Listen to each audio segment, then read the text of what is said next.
사도행전 19장 8절부터 20절까지 봉독해 드립니다. 바울이 회당에 들어가 석 달 동안 담대히 하나님 나라에 관하여 강론하며 권면하되 어떤 사람들은 마음이 굳어 순종하지 않고 무리 앞에서 이 도를 비방하거늘 바울이 그들을 떠나 제자들을 따로 세우고 두란노 서원에서 날마다 강론하니라. 2해 동안 이같이 하니 아시아에 사는 자는 유대인이나 헬라인이나 다 주의 말씀을 듣더라. 하나님이 바울의 손으로 놀라운 능력을 행하게 하시니 심지어 사람들이 바울의 몸에서 손수건이나 앞치마를 가져다가 병든 사람에게 얹으면 그 병이 떠나고 악기도 나가더라.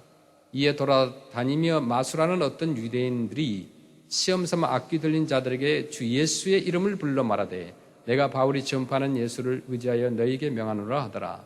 유대의 한 제사장 스게와의 7 아들도 이 일을 행하더니 악기가 대답하여 이르되 내가 예수도 알고 바울도 알거니와 너희는 누구냐 하며 악기 들린 사람이 그들에게 뛰어올라 눌러 이기니 그들이 상하여 벗은 몸으로 그 집에서 도망하는지라.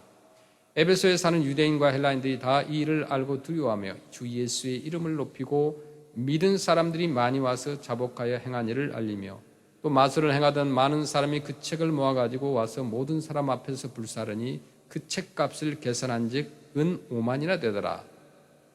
이와 같이 주의 말씀이 힘이 있어 흥왕하여 세력을 얻으니라. 아멘.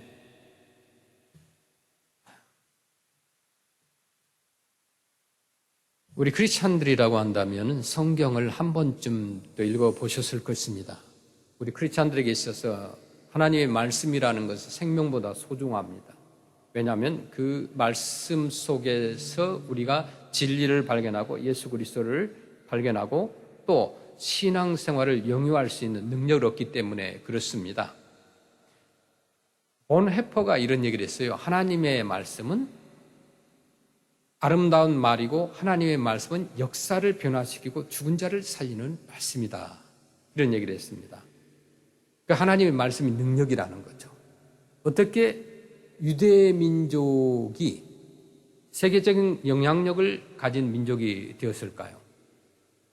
그 유태인들의 특징을 이야기할 때 여러 가지를 이야기할 수 있습니다. 물론 여러분 각자 한국 사람은 한국 사람이 최고라고 생각하고 태국 사람은 태국 사람이 몽 사람은 몽 사람이 최고라고 생각할 겁니다.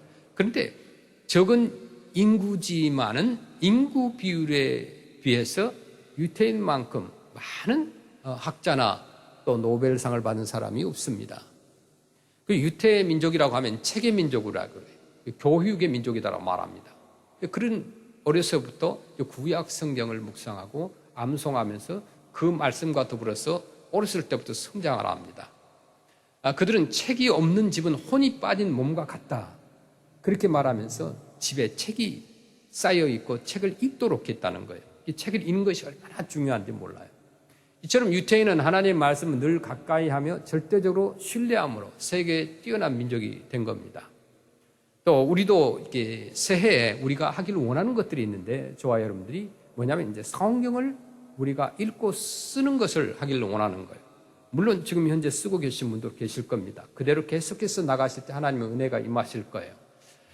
오늘 본문에 보니까 에베소 사역에 있어서 여러 가지 장애가 있음에도 불구하고 주님의 말씀이 얼마나 세력을 얻었는지를 중심으로 이 본문이 소개하고 있습니다. 가르침이 진행될수록 회당에는 2 부류의 사람들이 생깁니다. 한 부류는 뭐냐면 마음이 굳어서 순종하지 않고 무리 앞에서 이 도를 비방하는 어떤 사람들이 있었다고 그랬어요. 처음에는 호의적이고 그들의 마음은 바울이 하나님 나라에 대하여 강론하고 권면할수록 완고해져 갔습니다. 확신을 가지고 열정적으로 가르쳐도 믿으려고 하지 않을 뿐만 아니라 오히려 온 회중 앞에서 비난하기까지 했습니다. 하나님의 말씀이 바르게 전파되면요, 이들처럼 하나님 나라를 배척하고 대적하는 사람들이 생깁니다. 여러분들이 아마 신앙생활 하시면서 많이 느끼셨을 거예요.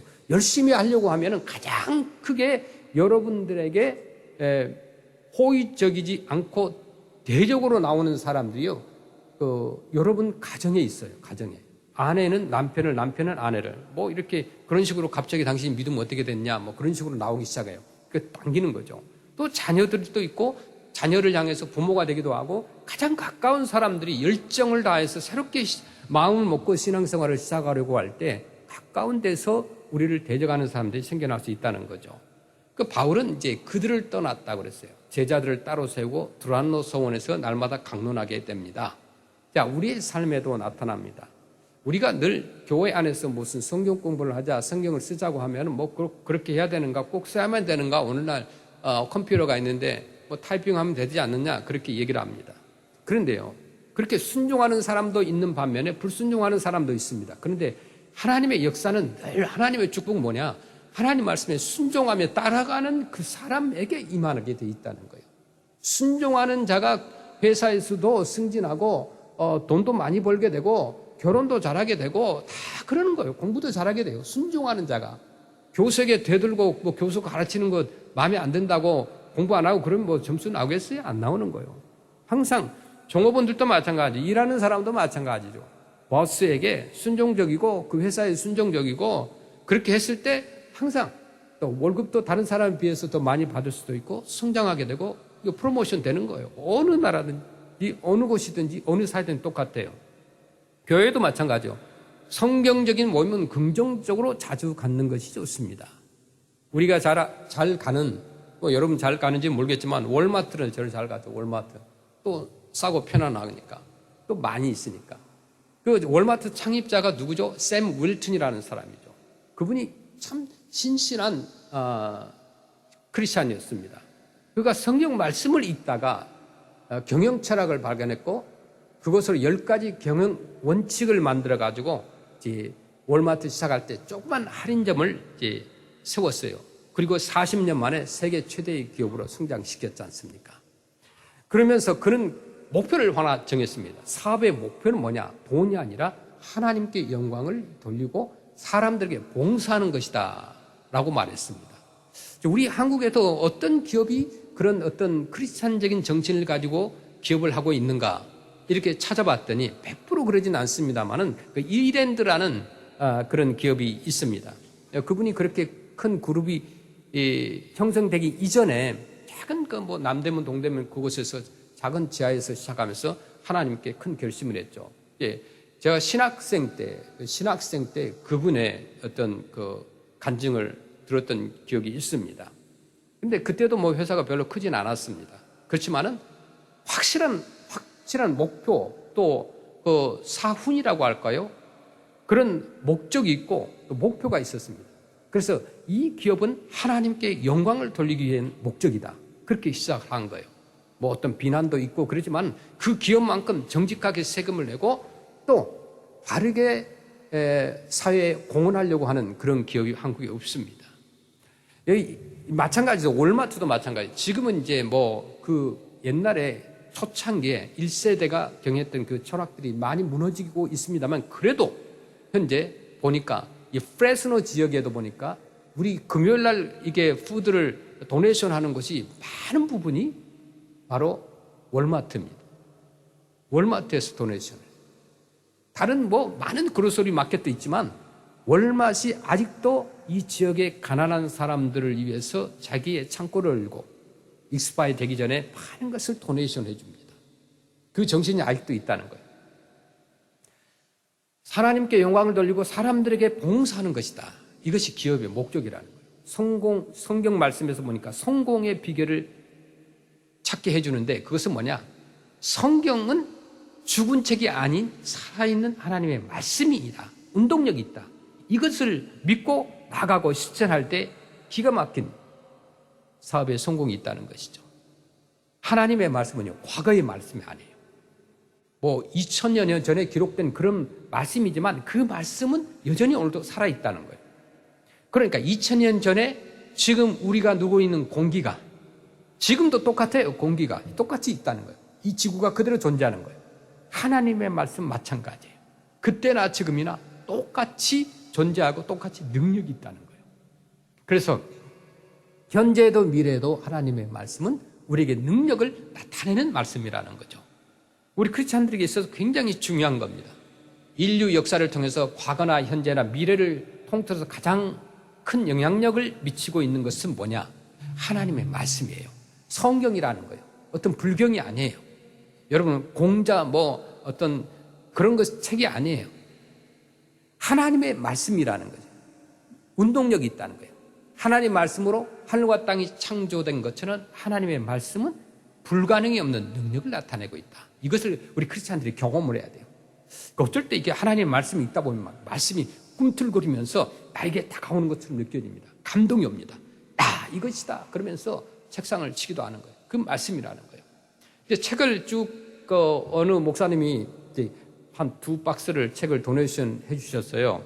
그래서 그분이 읽었던 책들 사기 힘드니까 버리기는 아까우네. 그래도 한 번에 읽어야 되겠다. 그러면서 쭉 책을 읽다 보면 재밌어요. 그래서 그 책을 금방 하루 이틀에 끝나기도 해요. 그런데 남는 것은 크게 많이 없어요. 그런데 성경은 지루한 것 같은데도 그 말씀을 읽다 보면 그 말씀 한 구절 그 가운데 한 말씀이 나에게 감동을 주고 나를 움직이고 나를 아주 용기를 갖게 만드는 말씀으로 나에게 다가오는 것을 느낍니다. 그것이 하나님 말씀 능력이라는 거예요. 삼국지 읽으면 재밌어요. 얼마나 재밌어요. 그런데 거기서 끝나요. 그런데 성경 말씀은 그 순간에 재미가 없을지라도 그 말씀을 읽으면 읽을수록 내게 살이 되고 피가 되고 능력이 된다는 거예요. 그래서 이 말씀이 우리의 삶의 큰 능력과 권능으로 나타나게 되는데 이사야 55장 11절에 보니까 내 입에서 나가는 말도 이와 같이 헛되이 내게로 돌아오지 아니하고 나의 기뻐하는 뜻을 이루며 내가 보낸 일에 형통함이니라 이렇게 말씀합니다. 그러니까 하나님 말씀 속에는 형통함이 있다고 하셨어요. 입에서 나가는 말도 헛되이 내게로 돌아오지 아니한다. 그렇게 말씀한 것처럼 형통한다는 것은 뭐예요? 여기서 성공한다는 뜻이에요. 하나님 말씀 속에는 형통함이 있다는 거예요. 여러분 성공하기를 원합니까? 어떤 기복주의적인 이렇게 신앙의 질문이 아니에요. 다 형통하기를 원해요. 형통이라는 말은 성공이라는 말이에요. 그 성공이라는 말은 꼭 돈을 따지는 성공의 그 부분이 아니에요. 돈만이 아니라 이 땅을 살아가면서 명예도 있을 것이고 또 신앙의 자신감도 있을 것이고 또 좌절감에서 승리하는 것도 있을 것이고 그런 성공을 말하는 거예요. 그래서 하나님의 말씀은요, 여러분의 삶을 성공시킨다는 거예요. 그래서 하나님 말씀 위에 세워진 나라와 개인과 또 회사는 모두 성공합니다. 든든합니다. 그런데 여러분 그렇게 질문하는 사람도 있어요. 그렇게 열심히 신앙생활하고 기업을 경영했는데 망하더라. 그런 사람들 쭉 보면은 그 망하게 되는 이유가 있습니다. 그래 정말로 그 사람이 진실로 하나님 앞에서 순전하게 그렇게 회사를 하나님 말씀대로 능력대로 경영했는가? 대부분이 실패한 사람들, 초창기에 풍황하다가 실패한 사람들을 보면은 대부분 끝내 배부를 때 그러지 못하더라 이거예요. 배고플 때는 하나님을 찾았어요. 가난할 때 찾았고 힘들 때 찾았어요. 이민 왔을 때는 정말 눈물을 흘리면서 기도하며 그랬어요. 그런데 어느 정도 나아지고 형편이 좋아지니까 사람이 기도가 사라지고 하나님을 찾지 않더라 이거예요. 그것이 믿는 자들의 기업의 실패의 원인이었더라는 것입니다. 그것이 통계에 나와 있습니다. 베드로전서 1장 23절에 보니까 너희가 거듭난 것은 썩어질 씨로 된 것이 아니요 썩지 아니할 씨로 된 것이니 살아있고 항상 있는 하나님의 말씀으로 되었느니라. 아멘. 우리가 구원받는 것도요, 변화받는 것도 모두 살아있는 하나님의 말씀으로 이루어진다는 거예요. 수많은 사람들이 하나님의 말씀을 통해서 자신의 잘못과 죄악을 깨닫습니다. 무엇으로 깨달아요? 옆에 사람이 권면한다고 사람이 깨달을 것 같아요? 잘 못 깨달아요. 하나님의 말씀으로 깨달을 때 내가 확실하게 깨달아져요. 하나님의 말씀을 통해서 질병도 고침을 받고 육체와 영혼도 수선케 되는 거예요. 귀신과 병마도 쫓아내고 새로운 역사를 일으키는 거예요. 여러분, 항상 하나님 말씀에 우리가 의지하는 그런 한 해가 되시길 바랍니다. 미국의 3대 대통령인 토마스 제퍼슨은 정치가였고 교육자였고 철학자였습니다. 미국의 어떤 근본을 세운 사람이라고 볼 수 있죠. 성경은 내가 처한 모든 공경에서 언제나 나에게 빛과 힘을 주어왔다. 이렇게 그분이 말을 했습니다. 그래서 성경을 늘 가까이 있습니다. 성경 말씀을 무엇이라고 여러분은 생각합니까? 여러분에게 성경이 도움이 되었습니까? 성경을 통해서 얼마나 도움을 받았습니까? 여러분 디바이스가 발달됐기 때문에 차를 운전을 많이 하기 때문에 미국에 살면서 우리는 차에서 틀면서 늘 찬양을 듣거나 말씀을 들어보십시오. 얼마나 그것이 처음에는 안 들려요. 찻소리 뭐 잡음도 나고 하는데 잘 들려요. 그 저는 요즘 모든 것을 들을 때 다른 사람의 강의를 듣거나 뭐 설교를 듣거나 뉴스를 듣을 때도 마찬가지예요. 전에는 1.25배속이었습니다. 여러분 아실 거예요. 1.25배속으로 듣는 거. 그런데 1.5배속으로 들었어요. 그래도 잘 들려요. 근데 요즘 뭐냐면 1.75배속으로 듣습니다. 거의 2배로 듣습니다. 그런데 들려요. 그래서 하나님의 말씀, 성경을 틀어놓고도 마찬가지예요. 옛날에 영어 성경은 그냥 노멀 속도로 해도 잘 들릴까 말까 그랬는데 지금은 바로 1.5 정도로 속도로 해도 그러니까 1.5 빠르게 그것을 듣더라 이거예요. 왜냐면 시간이 없어요. 여기서 집에까지 가는데 20분 걸린다. 그럼 20분 안에 예를 들어서 어떤 강의를 한 편 듣는다. 40분짜리를 듣는다. 1시간짜리를 듣는다. 그럼 1.75배로 들으면 그건 뭐 금방 듣게 됩니다. 그렇게 한 편을 듣는 거예요. 똑같아요. 성경을 여러분 셀폰을 통하여서 차를 타고 다니면서 여러분들께서 계속해서 이렇게 또 들으시면 처음에는 안 들지는 몰라도 계속 듣다 보면 들리게 돼 있어요. 그러면서 말씀이 내게 도움이 오고 또 어느 순간에 공부할 때 그 말씀이 생각나게 된 것이에요. 성경은 여러분에게 죽은 말씀이 되지만 성경 말씀을 믿고 그 말씀을 통해 살면 성경은 여러분에게 힘이 되고 빛이 되고 소망이 된다는 거예요. 그뿐 아닙니다. 성경은 우리 인생의 모든 것이 될 수 있어요. 하나님께서 하늘과 땅을 창조하시고 인간에게 생명을 주시고 난 후에 어떻게 살면 행복하게 살 것인가, 올바로 살 것인가, 잘 살게 될 것인가에 대한 비결과 방법을 성경 말씀으로 기록하셔서 우리에게 가르쳐 주신 거예요. 물건을 만들면 만든 사람이 무엇을 그 박스에 넣어 놓습니까? 설명서를 넣어 놓습니다. 설명서를 써 놓아요. 그런데 그 설명서가 없으면 안 되잖아요. 몽누이어 때 어느 분이 텐트를 구입을 했어요. 그 텐트를 구입을 했는데 거기에 그러니까 방염이 된다라는 증명서가 있어야 되거든요. 근데 그 증명서 택이 텐트에 달려 있지 않아 가지고 파이어 디파트먼트 마셜이 나와서 그냥 다 셧다운 시켰어요. 그게 중요한 거죠. 근데 거기에 물건을 항상 우리가 살 때 박스 안에 보면 설명서가 있어요. 그리고 증명이 있는 그 택이 붙어 있기도 합니다. 그것대로 하면은 망가뜨리지 않고 잘 조립할 수도 있고 잘 쓸 수도 있어요. 그런데 그렇게 하지 않았을 때는 우리가 어떻게 돼요? 제대로 그것이 작동이 안 됩니다. 모든 것이. 우리 인생의 설명서는 뭘까요? 성경이라는 거예요. 하나님께서 우리가 어떻게 살아가야 할 것인가에 대한 설명을 적어 놓으신 설명서가 성경 말씀이기 때문에 성경을 읽지 않고 성경을 모르고 산다면 그것은 시행착오고 죄악이라고 할 수가 있다는 거예요. 그래서 하나님의 말씀의 능력을 모르는 사람의 인생은 불행한 인생이 될 수밖에 없는 것입니다. 루즈벨트를 잘 아실 겁니다. 32대 미국의 대통령이죠. 그분은 그렇게 얘기를 했어요. 성경은 능력의 샘이다. 샘은 어때요? 계속 물을 퍼도 계속해서 물이 나오는 거예요. 그러니까 성경은 능력의 샘이라는 거예요. 성경은 우리 인생에 필요한 모든 것을 공급한다는 거예요. 경험 못 해보셨죠? 해보세요. 모든 것이 성경 속에 나와요. 기쁨과 소망과 사랑과 희망과 능력이 모든 성경을 통해서 나타납니다. 게을러서 그것을 우리가 못 캐내는 거예요. 금광을 발견했는데 여러분 그곳에 금이 있다라고 분명히 모든 사람이 확신을 하고 들었습니다. 배웠습니다. 그런데 막상 곡괭이를 들고 그 금광에 가서 금을 캐는 것에 주저한다고 한다면 내 것이 될 수가 없어요. 히브리서 4장에서 보니까 하나님의 말씀이 좌우의 날선 어떤 검보다 예리하다 그랬어요. 하나님의 말씀은 검으로 비유를 했어요. 양쪽에 날이 있어요. 양날의 칼보다 더 예리하신 하나님의 말씀이라는 거예요. 그 말씀이 우리의 어떤 역할을 하는가?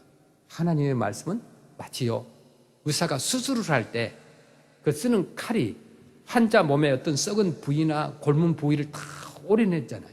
고려내는 거예요. 그것처럼 우리의 생각과 마음속에 들어가서 잘못된 것을 고치고 바로잡는 역할을 하나님의 말씀이 한다는 거예요. 하나님 말씀을 등한시하고 여러분 신앙생활 잘하고 신앙에 성장하기를 원한다면요, 그것은 무당신앙과 같아요.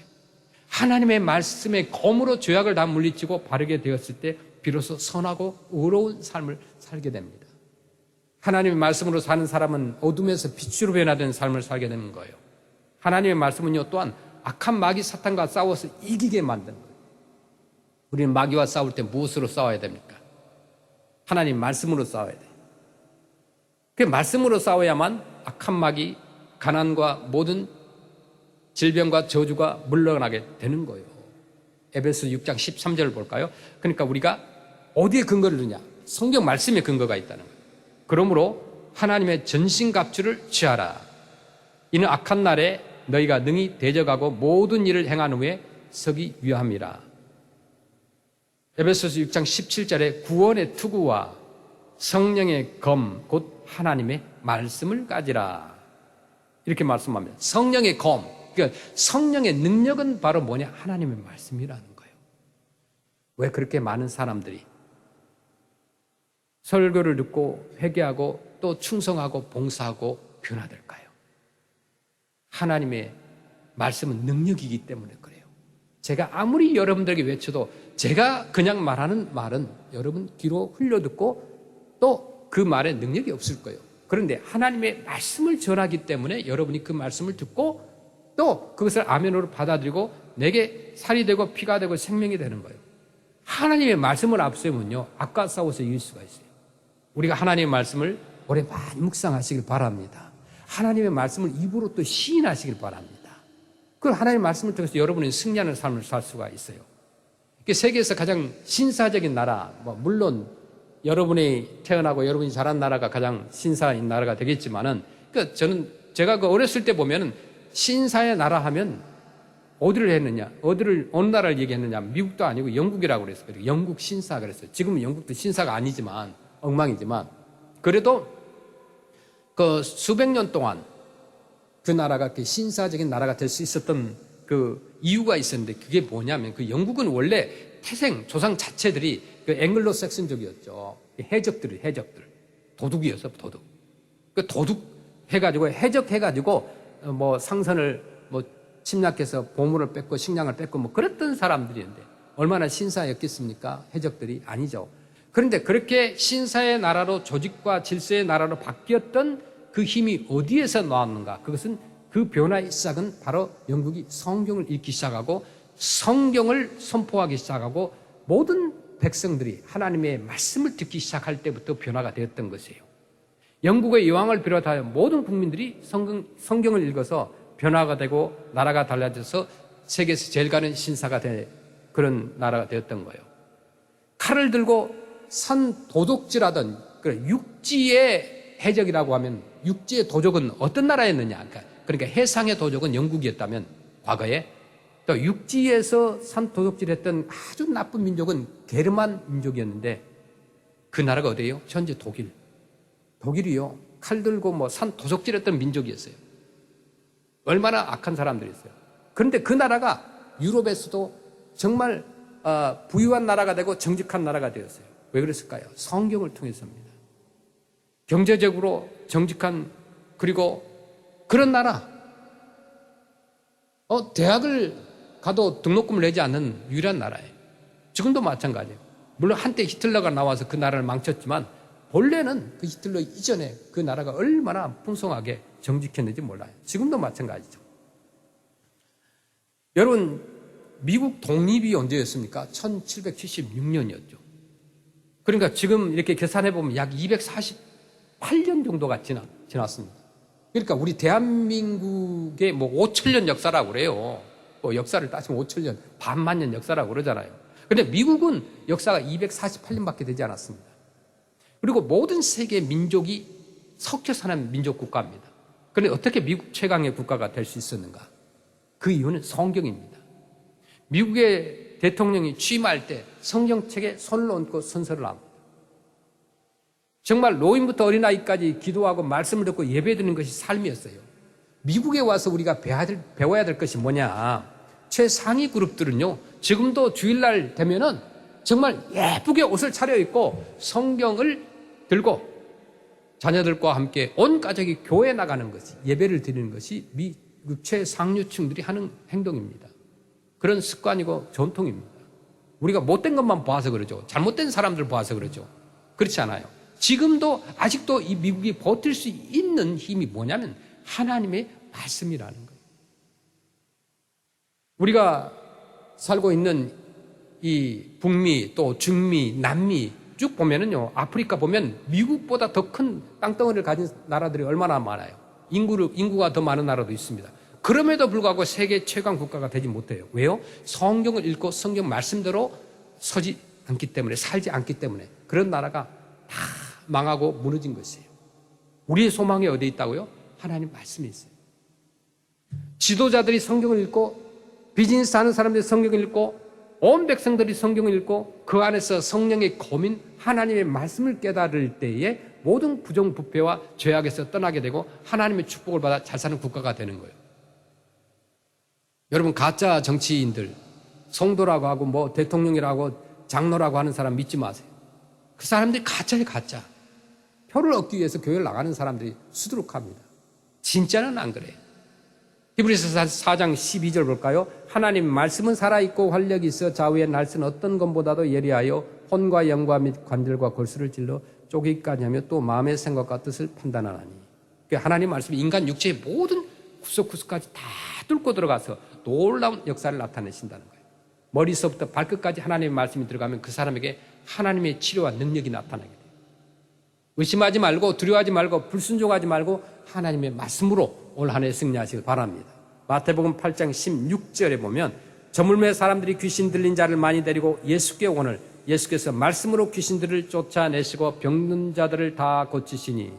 그 성경에 보면요, 중풍병자도 고침을 받고 벙어리도 고침을 받고 귀머거리도 듣게 되고 죽은 나사로도 살아나고 안진병이도 일어나게 되는 걸 알 수 있어요.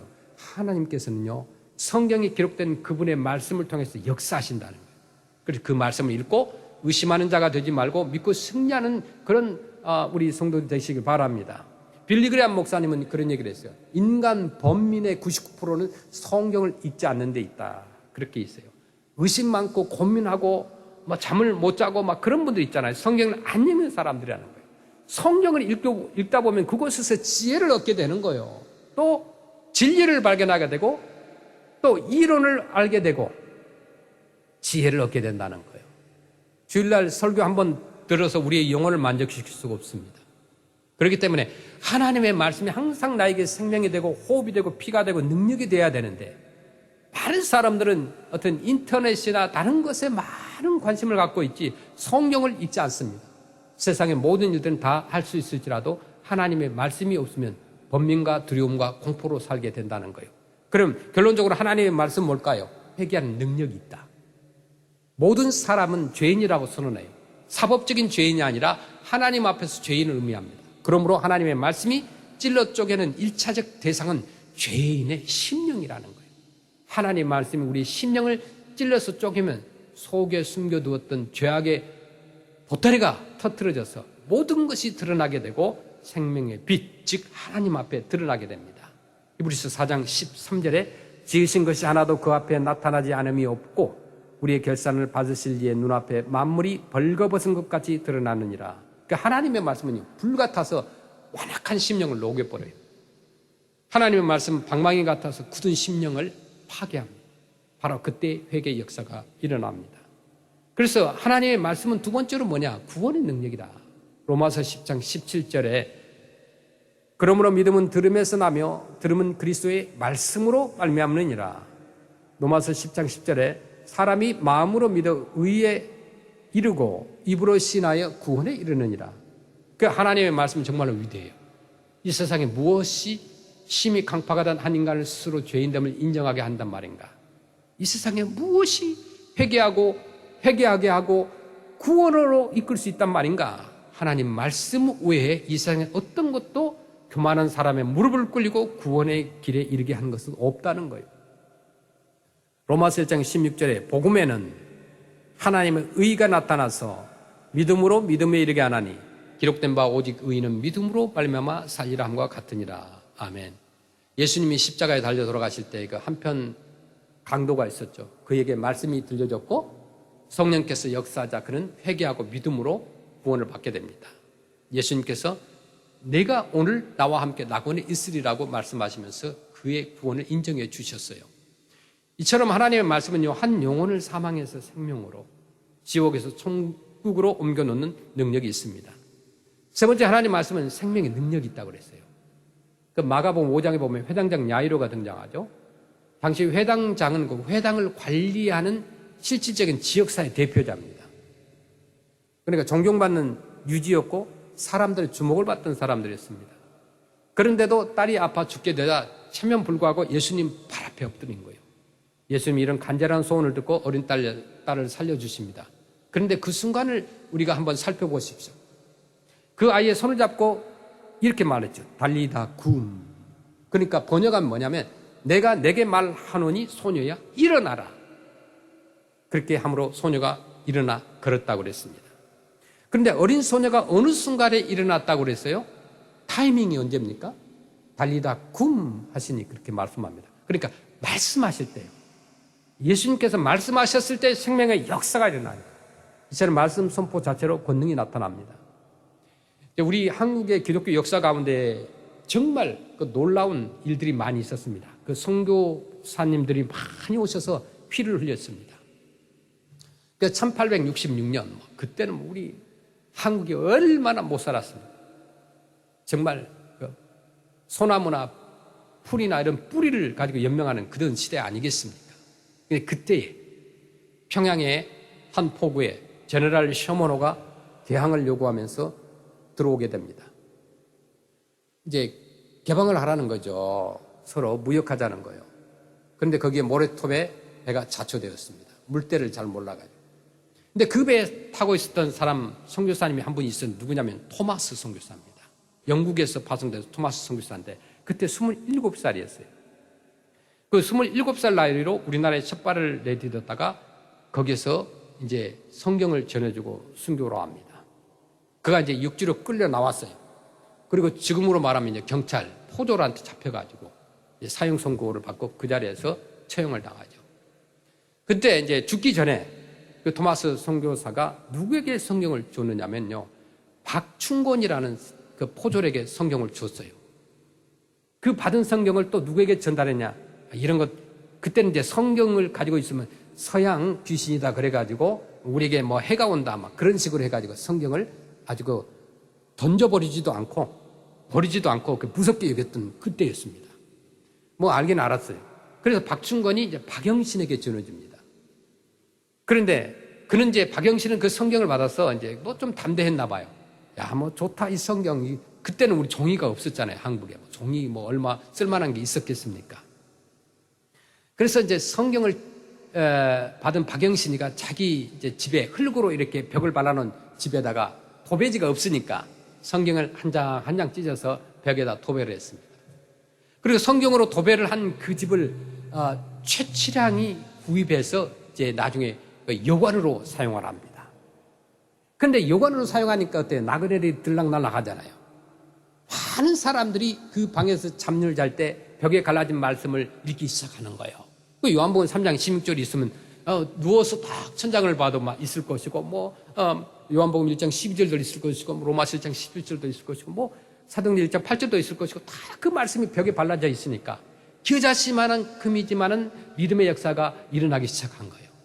본격적인 선교의 역사가 시작될 때 이제 그 당시 이제 평양에 도착한 이제 마포 삼열 선교사가 있습니다. 이분이 이제 미국 장로교에서 파송받은 한국의 굉장히 중요한 그 선교 역사의 중요한 선교사님인데 이 마포 삼열이라는 마펫입니다. 영어 이름 마펫인데 한국 이름을 마포 삼열이라고 그랬어요.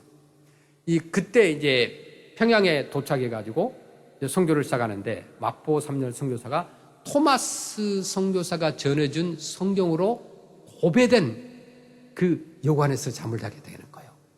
참 역사라는 게 아이러니하죠. 그러니까 토마스 선교사는 성경을 한 권 던져주고 순교를 당했어요.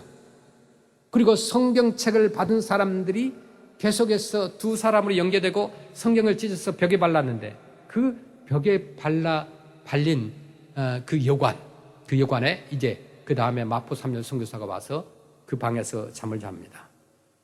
얼마나 그 마음이 아팠겠어요. 앞선 선배 선교사가 거기에 순교를 하고 성경을 던져뒀는데 그 성경책이 찢어져서 벽에 발라져 있으니까 하나님의 말씀이 발라져 있다는 거예요. 거기에서 희망을 발견하게 된 거예요. 그리고 그 집을 거기에 매입을 합니다. 그리고 그 집에서 교회를 세우는데 바로 널다리골 교회 그러니까 널다리골이었나 봐요. 그쪽 근동이 이름이. 그래서 널다리골 교회라고 이름을 지었어요. 그리고 나서 나중에 이제 평양 대부흥운동이 시작되었는데, 그때 이제 평양 대부흥운동을 이끈 우리나라 최초의 교회가 어디냐면 장대인 교회입니다.